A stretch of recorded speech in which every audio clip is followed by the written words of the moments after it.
So hi, hello everyone.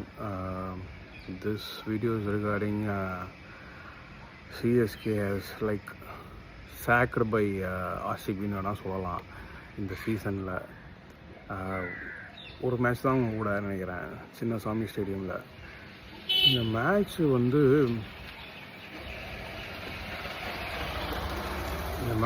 நான் எப்படி describe பண்ணோன்னா, ஆர்சிபி ஜெயிக்கலை, CSK they let it off. அதாவது அவங்க நல்லா சில்வர் பிளாட்டரில் ஆர்சிபிக்கு ஒரு பெரிய வின்னை எடுத்து கொடுத்த மாதிரி தான் இருக்குது. ஏன் நான் அப்படி சொல்கிறேன்னா, இன்காம்பிட்டன்சி எனக்கு தெரியுது சிஎஸ்கேயில். என்னென்னா, ஃபஸ்ட்டு பேட்டிங் என்னென்னா, டாப் ஆர்டர் ஃபையரே அவ்வளோனாலுமே 200 அடிச்சிடறானுங்க பசங்க. So anything below 230 or 220 is reachable தான் நமக்கு, சரிங்களா? அப்போது அந்த 220, 215, 230 இந்த மார்க்குள்ளே கண்ட்ரோல் பண்ணோன்னா, you have to utilise whatever you ஹேவ்ல. யார் இருந்தாலுமே அவங்களுக்கு ட்ரை பண்ணி உங்களுக்கு பவுலிங்கில் சான்ஸ் கொடுத்தா தானே அது தெரியும் என்னன்னு. When every bowler is going for 20, 18, 25 எல்லாருமே அவ்வளோ ரன்ஸ் போகும்போது, why not you can give chance to Prashant Veer ஒருத்தனை வச்சுக்கிட்டு, நீ பிரசாந்த் வீர் கொடுக்கலான்னு நீ ஆயுஷ் மாத்திரைக்கே கொடுக்கலாம் எனக்கு தெரிஞ்சு. ஏன்னா உன்னோட மெயின் பவுலரு 26 ரன் கொடுக்கும்போது ஆயுஷ் மாத்திரை ரன் அவ்வளோ கொடுத்துட போகிறானுங்களா என்ன? 30 ரன் கொடுத்து தொலைகிறானே என்னடா.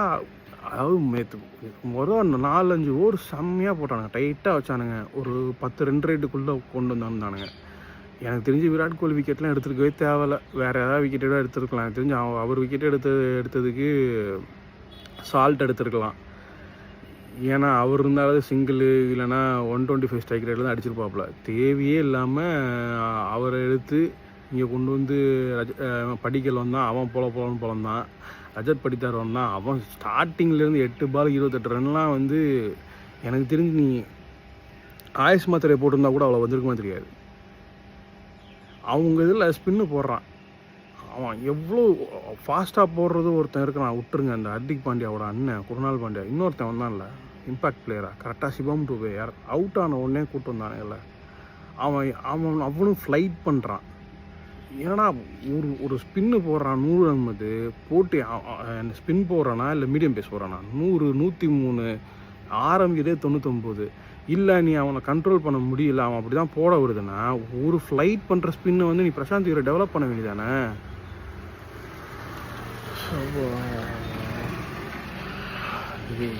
என்னால் புலம்ப முடியல, இப்போ புலம்ப தான் விட்டீங்க. எனக்கு புரியுது இது டிரான்சிஷன் ஃபேஷனு, நீங்கள் ஒன்றும் கப்பு கூட அடிக்க தேவையில்லடா. ஆனால் தயவு செய்து இந்த மாதிரி சின்ன பசங்க மாதிரி விளையாடுறத நிப்பாட்டுங்க தயவு செய்து. இதுக்கப்புறம் ஃபீல்டிங்கு இதெல்லாம், இதில் வேறு நான் இன்னொன்று சொல்லணும். ருத்ராஜுக்கு முட்டு கொடுத்துட்டு ஒரு 2-3 பேர் தெரியுறானுங்க.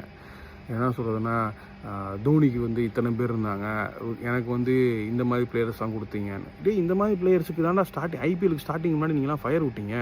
Sanju Samson, Matt Henry, Dewald Brevis கூட 4 மேட்ச் இந்த 4 மேட்ச் விளாடல. ஆயுஷ் மாத்திரே, ஊர்வில் பட்டேலுக்குலாம் சான்ஸ் கொடுக்கல. எனக்கு அதே மாதிரி இந்த பிளேயர்ஸை வச்சுக்கிட்டு உன்னால் ஜெயிக்க கூட தேவையில்லப்பா. அதாவது ஒரு ஃபைட்டு கொடுங்கடா, ஒரு ஃபைட் இன்டென்ட் கொடுங்கடா. நேற்று சர்ஃப்ராஸ் கான் அவ்வளோ இன்டென்ட் காமிச்சான், யாருமே இன்டென்ட் காமிச்ச மாதிரி தெரியல சர்ஃப்ராஸ் கானுக்கும் அந்த பிரசாந்த் வீருக்கு தவிர்த்து. இதில் போன மேட்ச் வரைக்கும் பிரசாந்த் வரைக்கும் கார்த்திக் சர்மாவும் தூக்கி போட்டு மீதி முடிச்சுட்டு இருந்தானுங்க. அவனுக்கு என்ன சான்ஸ் கிடைச்சது? ஒரு 3 மேட்ச்சில் ஒருத்தன் நீ கணிக்க முடியும்னா, அவனுக்கு கொடுத்த 14 கோடியை வச்சுக்கிட்டே அவனை புஷ் பண்ணிட்டே இருப்பீங்களா? Give them some time. ஆக்சுவலாக இந்த first you should own your loss. ஆக்சுவலாக இப்போ நீ ஒரு மேட்ச் தோத்துட்டியா, அதில் என்னென்ன பிரச்சனை இருக்குன்றதா சொல்லணும், யோசிக்கணும், அதை அக்செப்ட் பண்ணிக்கணும். நான் இந்த தப்பு பண்ணிட்டேன்னு. நம்மளால் எனக்கு தெரிஞ்சு இந்த ஸ்பின்னு எனக்கு தெரிஞ்சு அவன் லைஃப்பில் இதுக்கப்புறம் என்ன சொன்னாலும் ஸ்பின்னை யூஸ் பண்ண போகிறது இல்லைன்னு எனக்கு தெரியுது. நீ என்ன பண்ணு, 10 கோடி ரூபாய்க்கு எடுத்ததுக்கு கைட்டி விட்டுட்டு ஏதாவது லோக்கல் டொமஸ்டிக் ஸ்பின்னரை சும்மா வச்சுக்கிட்டு நீ போடு, கண்டிப்பாக அவனை விட பெஸ்ட்டாக தான் போடுவான். எதுக்கு அவ்வளோ காசை வேஸ்ட் பண்ணிகிட்ருக்கீங்க?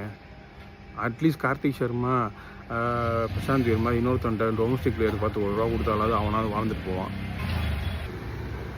நீ எப்படியும் ஸ்பின்னை யூஸ் பண்ண போகிறதில்ல, அப்புறம் எதுக்கு வச்சுக்கிட்டு? இதில் வேறு அக்கீல் ஹுசேனை சும்மா உட்கார வச்சுருக்கான். அவனையாவது எடுத்துருக்கலாம் நேற்று டீமில் எடுத்துகிட்டு வேறு யாரையாவது உட்கார வச்சுட்டு கூட இவனை மேட் ஹென்ட்ரி உட்கார வச்சுட்டு நீங்கள் வந்து இம்பேக்ட் பிளேயரில் யாராவது கொண்டு வந்துருக்கலாம். இதுக்கு மேலே ஓவர் 10 ஃபஸ்ட் ஓவர் நல்லா போட்டான்.